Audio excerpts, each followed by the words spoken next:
क्या कश्मीर के टूरिज्म में ब्लैक मार्केटिंग होती रही है? क्या कश्मीर में होटल्स वाले जरूरत से ज्यादा दाम वसूलते रहे हैं? क्या कश्मीर में आने वाले सैलानियों को, टूरिस्ट्स को लूटा जाता रहा है?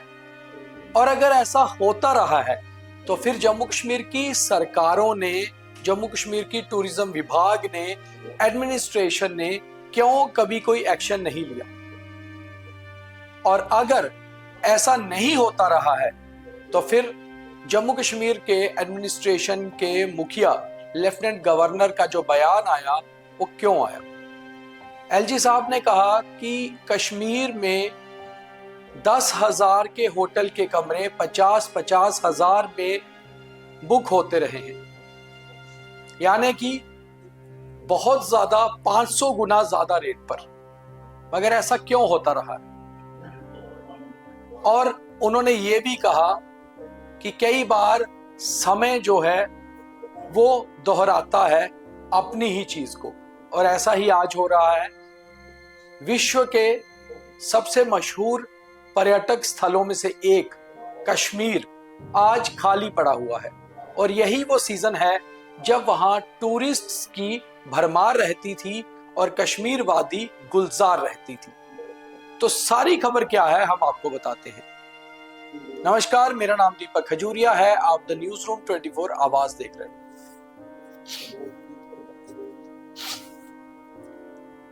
लेफ्टिनेंट गवर्नर मनोज सिन्हा, जो जम्मू कश्मीर के लेफ्टिनेंट गवर्नर 2020 से लेकर अभी हाल फिलहाल तक भी हैं, लगातार जम्मू कश्मीर की बेहतरी के लिए काम कर रहे हैं।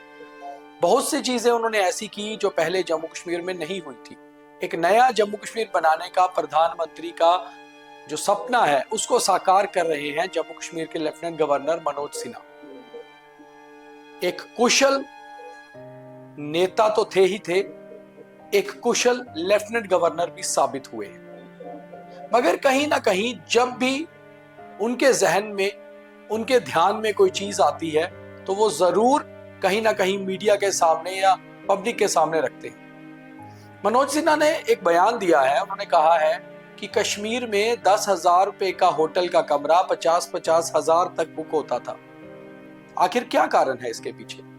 क्या बहुत ज्यादा भरमार रहती थी टूरिस्ट्स की और उसके कारण ब्लैक मार्केटिंग होती रही, या फिर ये मनमानी कश्मीर में शुरू से चलती आ रही है? 22 अप्रैल 2025 को पहलगाम में जो हुआ उसने कश्मीर का रुख बदल दिया, सैलानियों को एकदम से कश्मीर से दूर कर दिया। ऐसा नहीं है कि सैलानी वापस कश्मीर नहीं लौटेंगे, अभी समय लगेगा। एक राष्ट्रीय टीवी को एक इंटरव्यू में मुख्यमंत्री उमर अब्दुल्ला ने भी कहा कि उन्हें लगता है कि शायद ये सीजन तो अब गया, अगले सीजन शायद सैलानी, टूरिस्ट वापस कश्मीर लौटेंगे, मगर उसके लिए हमें तैयारी करनी होगी, हमें उन्हें सुरक्षा देनी होगी, हमें उन्हें माहौल देना होगा, एक खुशनुमा माहौल जो कश्मीर में लोग ढूंढने आते हैं। अच्छा मौसम, अच्छा व्यवहार और उसके साथ साथ अच्छी सुरक्षा भी, शांति भी। मगर उन सब के लिए कहीं ना कहीं सरकार का बहुत अहम रोल रहेगा। उमर अब्दुल्ला लगातार कोशिश कर रहे हैं कि सैलानी वापस आए। यहां तक कि 13 मई को कश्मीर के होटल एसोसिएशन क्लब ने भी प्रधानमंत्री नरेंद्र मोदी से रिक्वेस्ट की, गुजारिश की कि मोदी जी अपने भाषणों में, अपने मैसेजेस में देश और दुनिया के सैलानियों को ये कहें कि वो कश्मीर वापस आएं। कश्मीर पूरी तरह से सुरक्षित है, हर जगह उन्हें सुरक्षा मुहैया करवाई जाएगी।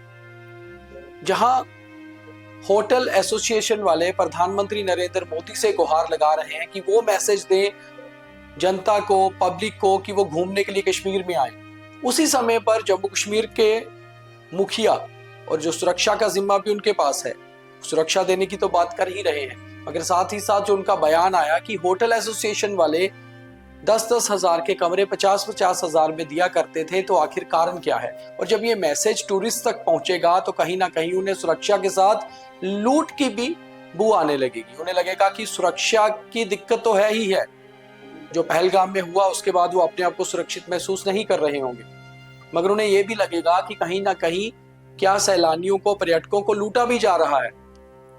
और बड़ी बात है कि अगर ऐसा हो रहा है और सरकार के ध्यान में ये बात है, तो फिर इसके ऊपर आज तक एक्शन क्यों नहीं हुआ? क्यों नहीं होटल एसोसिएशन को बुलाकर ये साफ किया गया कि चाहे होटल के कमरे कितने भी ज्यादा ओवरबर्डन हो, ओवर बुकिंग हो, मगर रेट्स फिक्स रहने चाहिए। ऐसा नहीं होना चाहिए कि जब आपके पास पीक सीजन है और कमरे बहुत कम है, शॉर्टेज है, तो उस समय रेट अचानक से शूट कर जाए। ये कोई हवाई जहाज की टिकट नहीं है, ये होटल के कमरे हैं जिनका एक फिक्स टैरिफ होना चाहिए। और ये टैरिफ सीजन के हिसाब से नहीं बल्कि फैसिलिटीज के हिसाब से होना चाहिए, बुकिंग के हिसाब से होना चाहिए, जो एक नॉर्मल अमूमन रूल रहता है। और कहीं ना कहीं कश्मीर की बैकबोन भी टूरिज्म ही मानी जाती है, और टूरिज्म का पहला स्टेप होता है होटल्स। जब भी हम कहीं घूमने जाते हैं, हमने कहीं जाने का प्लान बनाया होता है, तो सबसे पहले हम होटल्स ही बुक करते हैं, और होटल्स के रूम, वहाँ की फैसिलिटी ही हमारी प्रायोरिटी रहती है। क्योंकि जब भी हम कहीं बाहर जाते हैं, हमें रहने खाने पीने का बहुत अच्छा व्यवस्था होना चाहिए, इसका हमें ध्यान रहता है। और उसके लिए होटल्स का टैरिफ कितना है बहुत अहम है। और अगर वो होटल वाला हमसे 500 गुना ज्यादा प्राइस ले रहा है, तो फिर जाहिर सी बात है कि ये बहुत ही बड़ा लूट का मामला है, जिसके ऊपर ध्यान देना बहुत जरूरी है। और कश्मीर जैसी जगह पर जहाँ की टूरिज्म की भरमार रहती है, टूरिज्म ही बैकबोन है, वहां पर अगर होटल्स 5 गुना ज्यादा 10,000 का कमरा 50,000 में दे रहे हैं, तो ये जाहिर सी बात है कि टूरिस्ट को लूटने में सबसे पहला रोल उन्हीं का है। और ऐसी बात, ऐसा बयान अगर बाहर सैलानियों तक पहुंचेगा, तो सुरक्षा के साथ साथ उन्हें कहीं ना कहीं लूट पे भी जो है एक रिस्क नजर आएगा। तो शायद लेफ्टिनेंट गवर्नर साहब के ध्यान में ये बात आई हो, और जिस तरह उन्होंने बयान दिया है वो इसके ऊपर पूरा गहन इन्वेस्टिगेशन जांच भी करें। मगर टूरिज्म विभाग क्योंकि मुख्यमंत्री उमर अब्दुल्ला के पास है, इसलिए उमर साहब को भी इसका संज्ञान लेना होगा। और अगर ऐसा कुछ है, उमर साहब को इस पे ध्यान भी देना होगा, क्योंकि सैलानियों को वापस कश्मीर लाना ही होगा अगर कश्मीर को वापस गुलजार करना है। तो उम्मीद है आपको ये डिटेल खबर अच्छी लगी होगी। लाइक, फॉलो, शेयर करिए और ज्यादा से ज्यादा इसे शेयर भी करिए। बहुत धन्यवाद।